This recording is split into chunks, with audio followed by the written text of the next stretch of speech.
friends, you're in the Military with Summary channel. In this video, we're going to discuss the most important events that took place during the previous 12 hours. We have a lot of very interesting updates, so let's start. Once again, we are entering a very interesting part of the special military operation. Let's discuss this in details. First, let's talk about another call that took place yesterday between the President of Ukraine Zelensky and the President of the United States of America Donald Trump. Zelensky stated that that was a very positive and productive one. I congratulated Donald Trump on his success and the Middle East deal he was able to secure, which is an outstanding achievement. If a war can be stopped in one region, then surely other wars can be stopped as well, including the Russian war. I informed President Trump about Russia's attacks on our energy systems, and many other different statements and things were stated by Zelensky after that call. Later, some newspapers stated that Zelensky and Trump were talking about Tomahawk missiles. So, why is Tomahawk missiles so important for Zelensky? Why is he trying to force the United States of America to give him these missiles, and he's trying to force states to do this right now, today, not just in December or January. He needs these missiles today. And we need to understand that the purpose and the need of these missiles is not just to attack deep inside of the territory of the Russian Federation, because sooner or later the Russians will be able to find a solution how to bring these missiles down. The most important thing why Zelensky is trying to force Trump to give these missiles today, right now, is that once again, Ukraine is entering a very interesting period of time that repeat every single 90 days when Zelensky needs to prolong the martial law and the mobilization. You know that at the beginning of the special military operation, it was very easy to prolong the martial law and the mobilization because everything was clear. Ukrainians were fighting with Russians. Joe Biden was the president of the United States of America. Ukraine got a lot of money, so everything was more or less okay for Zelensky and for Ukraine itself. But when Trump came to the Oval Office, everything changed, and now it's becoming more and more difficult for Ukraine to get additional weapons, additional air defense systems, and we see that now the situation is very difficult along the line of combat contact, and we see that Zelensky doesn't have cards not just in political sphere with Europeans and states. Zelensky doesn't have cards even along the line of combat contact. Ukraine is retreating along the entire front line, losing one village after another. So that is why Zelensky needs to explain people, need to explain Ukrainians why he wants to prolong the war for another 90 days. And for these purposes, he needs strong cards, and he doesn't have them. So and it seems that Tomahawk missiles are going to be his strong cards with the purpose to show Ukrainians that there is another way how to win Russians. Let's use Tomahawk missiles and see what is going to be next. So Ukrainians, I will attack Russia with Tomahawk missiles, and we will destroy their warehouses, ammo depots, a lot of things, and we will force Russians to sit for the negotiation table. And without these Tomahawk missiles, it is going to be very difficult for him to explain Ukrainians why is he prolonging the martial law for another 90 days. I would like to remind you that current martial law will be finished by the 5th of November, so less than in a month, which means that somewhere between 10th of October and 16th of October, the parliament of Ukraine should prolong this martial law and the mobilization by adopting another law. And today we got very important statement made by another deputy of Ukraine. She stated that she's not going to vote for this. More and more Ukrainian deputies are refusing to support the Zelensky's policies. Thus, Верховна Rada deputy Anna Skorokhod stated that she no longer votes for the extension of martial law because she realized our authorities benefits from the war. They do not want peace. So, as you can see, and since the beginning of the special military operation, there was just one deputy who voted against martial law and against mobilization, and his name is Goncharenko. So today we see that there are currently two deputies who are going to vote against. And if Zelensky doesn't get the missiles, Tomahawk missiles, then most likely there might be even more deputies who will vote against mobilization and martial law, which obviously is going to be a very powerful strike against Zelensky and his power. So very interesting period of time. Zelensky will try to get these missiles with the purpose just to explain Ukrainians why is he going to fight with Russians for another 90 days. But it seems that Tomahawk missiles could be provided decided to Zelensky, but maybe after the voting.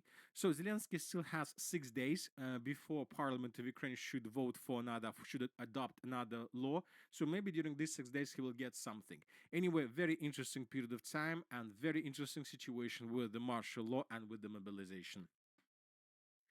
Now let's move further and let's discuss the situation on the ground. And first, we're going to talk about the Pokrovsk agglomeration, where the situation for Ukrainians is worsening every single day, and currently, maybe not even every single day, but every single hour. Once again, let's take a look at the video that was published yesterday. I would like to remind you that yesterday, some pro Russian resources and pro Ukrainian resources published this video where we can see dozens of vehicles that were destroyed by Russia along the main supply line between the Pokrovsk agglomeration and the mainland. As you can see on this video, we can count more than 20 vehicles of different types that were destroyed by Russia with FPV drones, which means that currently Ukrainians have no chances to enter the Pokrovsk agglomeration and to leave the Pokrovsk agglomeration. So very important video that confirms that the city of Pokrovsk and the entire Pokrovsk agglomeration were caught by the Russians in cauldron. And today we got additional reports about the situation on the ground. And today, for the first time since the beginning of the special military operation, for the first time since the beginning of the battle for the Pokrovsk agglomeration, several independent pro-Russian resources reported that the southern part of the settlement by the name of Rodinska was captured by Russia. So these are the maps and these are the changes that were shown by different reliable pro-Russian resources. And according to them, the armed forces of the Russian Federation by the morning of the 12th of October of 2025 captured everything along this red line. So this is already not just a cauldron, let's say, on the map. This is a physical cauldron. The Russians cut the main supply line to 515, and the Russians managed to shorten the physical distance to the Olympийskaya Street to less than 1 kilometer, which means that currently Ukrainians have no chances to use these two roads for supply and support. Furthermore, I would like to remind you that yesterday, several pro-Russian resources reported that as a result of offensive operation, the Russians managed to cross railways and to answer the northwestern part of the city of Pokrovsk and to cut the road of 525. So that's it. Ukrainians are no longer have roads to supply and support their contingent on the territory of the city and the Pokrovsk agglomeration, which means that we can start most likely counting days before Ukrainians would be forced to fall back from this area. But telling the truth, I don't see any road they can use for this purpose. Most likely the Russians will encircle several thousands of Ukrainians there, and this is going to be a very bloody battle between Russians and Ukrainians. The situation is very difficult. Furthermore, as you can see, just yesterday, several pro-Russian resources reported that Russians managed to answer the settlements of Kazatskaya and Balagan, which are located to the east of the settlement of Mirnograd. And today, this information was confirmed not just by different mappers, so we can see they adjusted their maps as well. Also, this information was confirmed by this video that was published by Ukrainians. In this video, we can see how Ukrainians were attacking Russians with FPV drones and with bombs exactly in this area. So now we have no doubts that the Russians answered the settlement of Balagan and Kanzatskaya. Currently, we don't know for sure whether the Russians managed to secure this territory completely. Maybe there are still very heavy clashes. Maybe the Ukrainians are trying to send troops with the purpose to stabilize the situation. Don't know. But the most important is that the Russians answered the city limits, which is very important. They will try to do their best with the purpose to dig in deeper. And based on this configuration, and based on all these reports, we believe that in coming days or weeks, the Russians will try to capture the southern part of the city of Mirnograd. So everything along this red line would be captured by Russia in coming days, including this citadel in the central part of Mirnograd and including the mine of Dmitrova, which is located in the southern part of this area. So, and this is going to be another cauldron with completely tightened news around positions of the armed forces of Ukraine. So, this is the end. This is the end. Once again, if everything that we have just discussed, the situation in the northwestern part, the situation around the settlement of Rodinska, and the situation to the east of Mirnograd is the real information, then it's just a matter of 20 or 30 days, and the city of Mirnograd, Pokrovsk, would be captured by Russians completely. And this is the reason, this is another reason why Zelensky is asking for Tomahawk missiles. He needs to prolong the martial law, he needs to prolong the mobilization, and this is going to be very difficult to do, almost impossible to do, if the Russians announce about complete control over the territory. So Russians have strong cards. You don't have strong cards. You need to explain to Ukrainians why are you prolonging this war without any possibilities to do anything. Anyway, let's wait and see what is going to be next. It is very interesting whether the President of the United States of America, Donald Trump, will provide Zelensky Tomahawk missiles. As of now, the sources are saying that he's not going to do this, but everything is possible.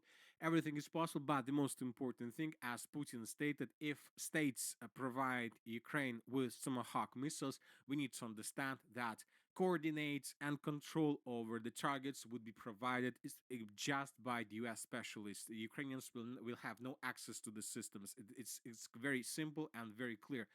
So let's wait and see. Now let's move further and let's discuss the situation in the Liman and Sivers directions. According to information we have, the Ukrainians began evacuation of the city of Slaviansk. The local mayor, Vadim Lyah, has called for an evacuation of the city. As the front line approaches the city where the Russian spring began, familiar place names will appear more and more frequently in the reports. The sources are saying that Ukrainians began evacuating government offices, documents, and many other different assets, vehicles, with the purpose to save as much as possible, as many as possible. And this is very important because Ukrainians realize that in coming days or weeks, the city of Liman and the city of Siversk will fall in Russia's hands, and then the Russians will continue offensive operation further. And there's going to be nothing between Slaviansk and Russian positions, and the battle for this territory is going to start very soon. But we see that Zelensky is not going to give up the settlement, is not going to fall back, and obviously if he is not going to fall back from this part of Donbas region, most likely the city of Slaviansk would be reduced to ruins as the city of Pokrovsk right now, as for the city of Bakhmut in 2022-2023. Now let's move further and let's discuss the situation in the northern directions. The city of Kupiansk, there are very heavy clashes in this area. The Ukrainians currently have no possibilities to escape and to evacuate from the eastern bank of the river Oskol. The Russians are bombing this territory with everything they have. This is a very huge territory, so that is why it's very difficult to find Ukrainian positions, but the Russian intelligence works 24 hours, 7 days a week, so as soon as they find another position, they attack this territory immediately. We got a very interesting report from the settlement of Volchansk. Today, several neutral mappers reported that the Russians managed to improve their position significantly. It seems that the battle for the city of Volchansk is also coming to its logical end.